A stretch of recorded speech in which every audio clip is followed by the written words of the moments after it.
This module is intended to assist Kentucky employers involved in the trucking industry in understanding OSHA's injury and illness record-keeping requirements.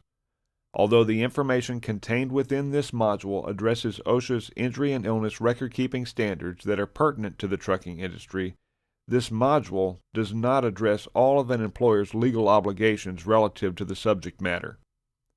Although this module covers part of the information that an employer must know to satisfy OSHA's injury and illness record-keeping standards, this course does not qualify anyone as a competent or qualified person according to OSHA standards. This module is entitled OSHA Recordkeeping for Motor Carriers. It is intended for Kentucky employers that operate one or more commercial motor vehicles and hence are subject to the annual education and training regulation passed into law in 2013. This module is designed to provide trucking companies and other businesses that use commercial motor vehicles within the Commonwealth of Kentucky with an overview of OSHA's injury and illness record-keeping requirements. This training module was created for you by Midwestern Insurance Alliance, the workers' compensation carrier endorsed by the Kentucky Motor Transport Association, and the host of the website truckingworkerscomp.com. At the conclusion of this module is a brief quiz. During this course, you will learn which employers are required to keep injury and illness records, what forms are used, what types of injury and illness incidents must be recorded, how to fill out the forms, and the posting requirement. It's safe to say that most employers in the U.S. are required to complete the OSHA injury and illness record-keeping forms on an ongoing basis. However, there are some employers who get a partial exemption from this requirement. Employers with 10 or fewer employees throughout the previous calendar year don't need to complete OSHA's injury and illness record-keeping forms all the time. This partial exemption for employers with 10 or fewer employees is called the small employer exemption. However, it's important to understand how OSHA requires you to count employees for the purpose of their injury and illness record-keeping rules. OSHA doesn't care what your average number of employees is. If your company has more than 10 employees at any time during the previous calendar year, this partial exemption doesn't apply to your company.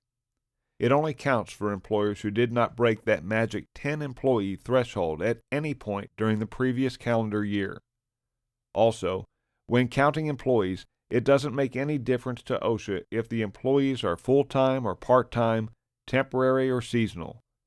Even if you have an employee who only works 1 day per week, OSHA requires you to count that employee the same as an employee who works 40 or 50 hours a week.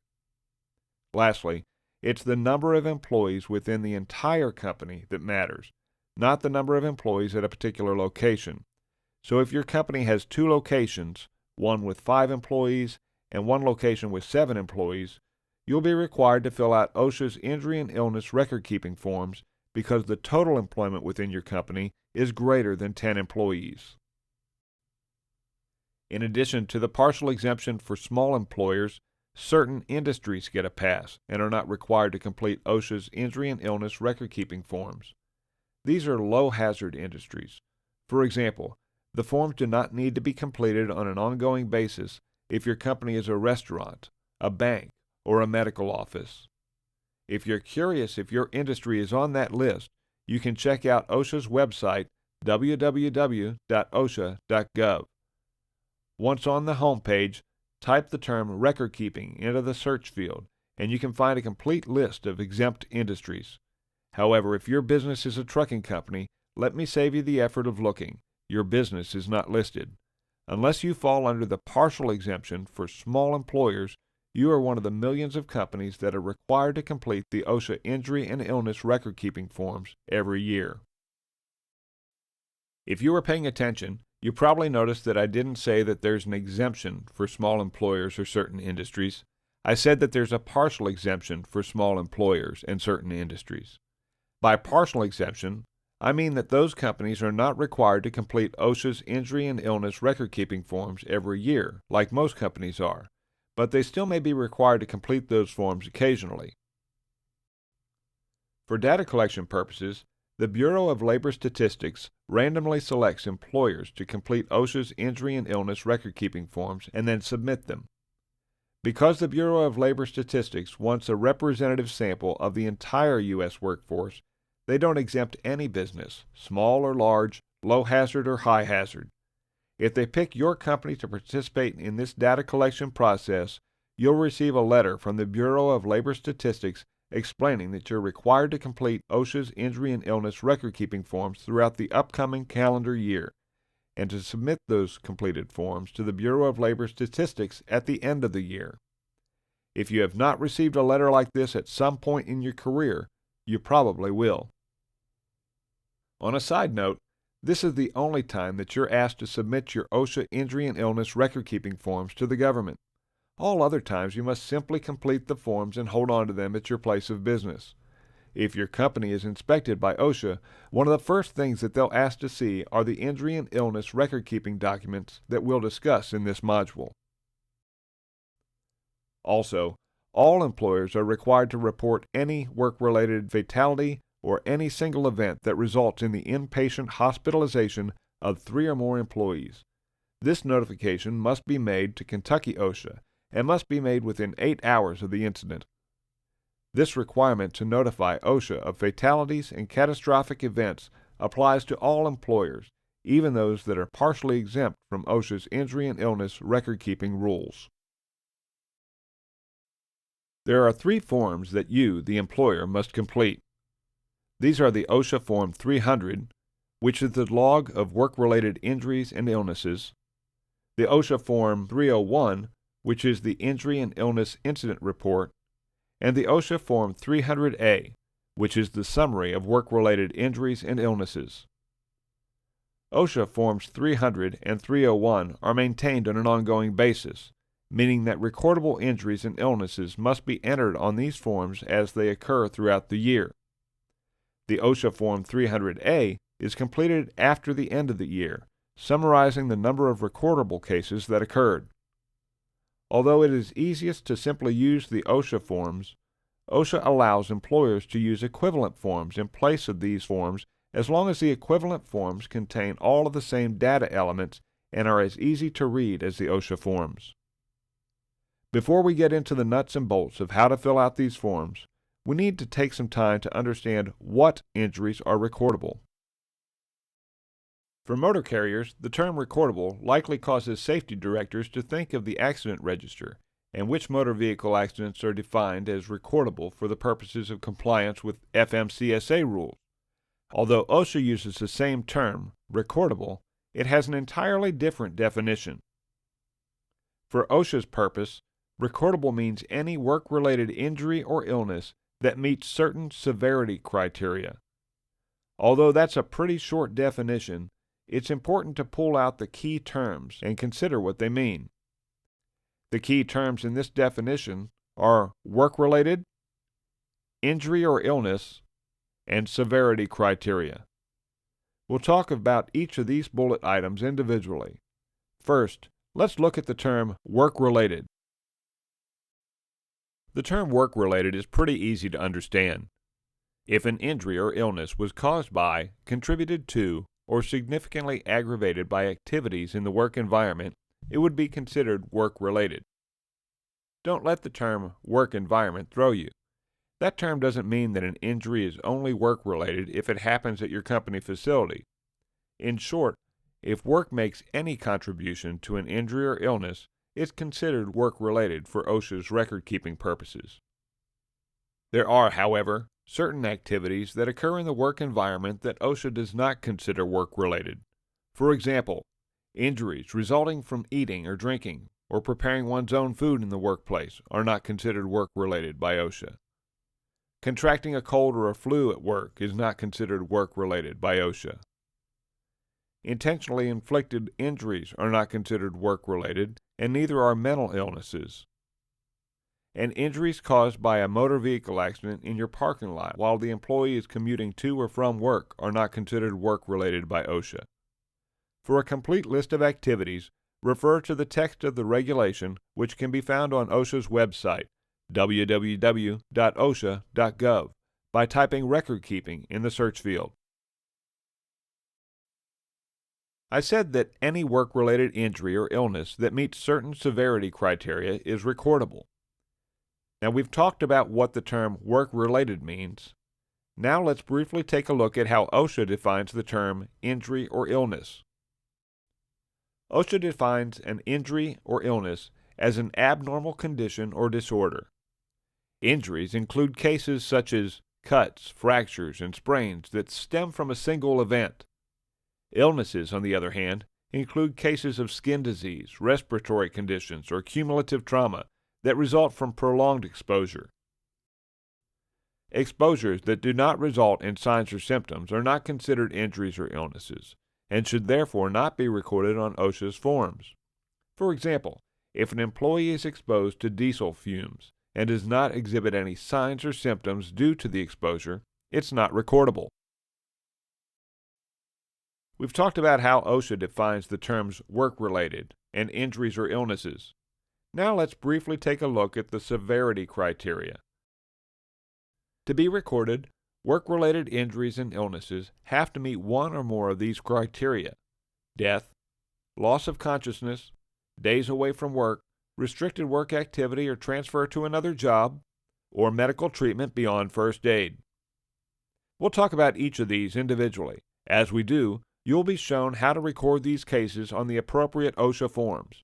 These forms can be downloaded from OSHA's website, www.osha.gov, by typing record keeping in the search field. Obviously, work-related injuries that result in death of an employee are recordable. For cases involving a fatality, enter a check mark in column G on the OSHA Form 300 and note in column M whether the case involved an injury or an illness. Also, remember that you must call Kentucky OSHA and verbally report the fatality within 8 hours of learning of its occurrence.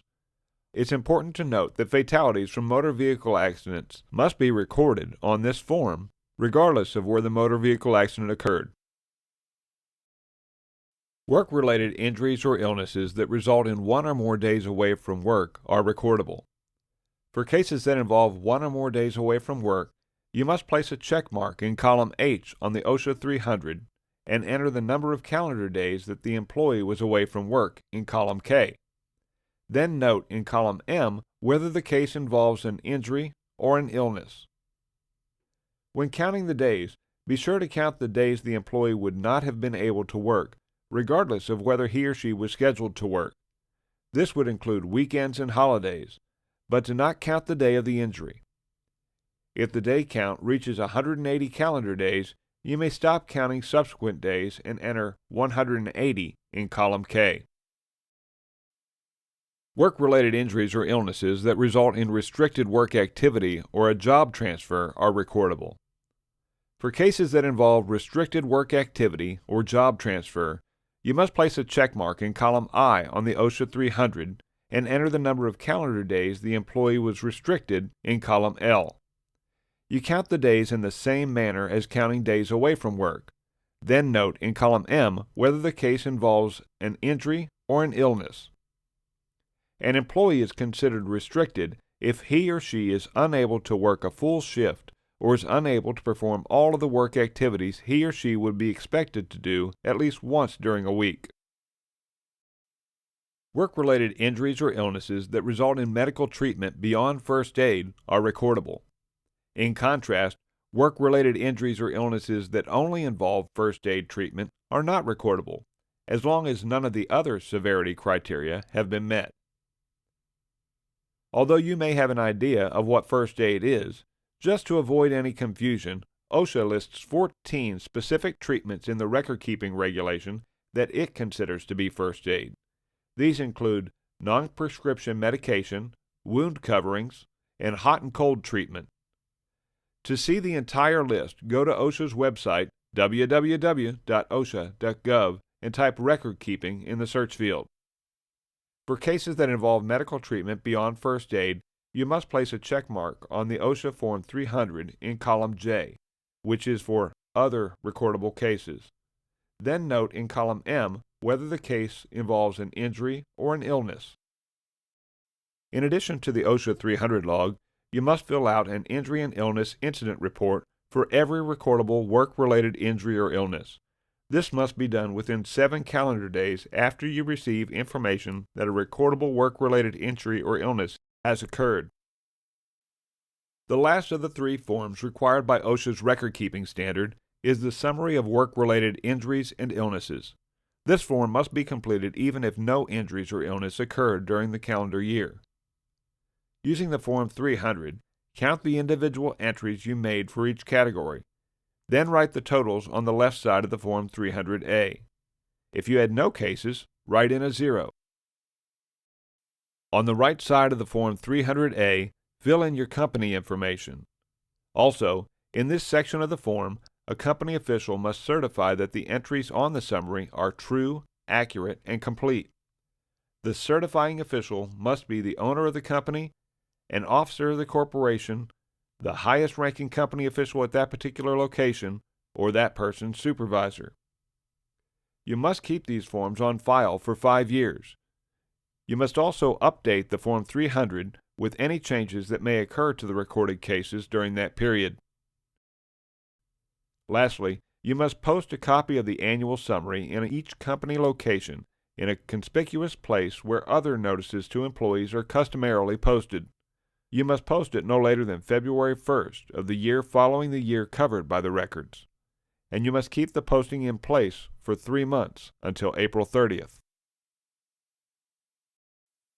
This module reviewed OSHA's injury and illness record-keeping requirements at a very high level. The record-keeping page on OSHA's website, however, includes links to a downloadable record-keeping handbook, as well as reference documents that address the record-keeping rule in much greater detail. Additionally, the record-keeping page on OSHA's website has a link to OSHA's Record-Keeping Advisor, which is an interactive tool that simulates the interaction you might have with an expert on OSHA's record-keeping rules.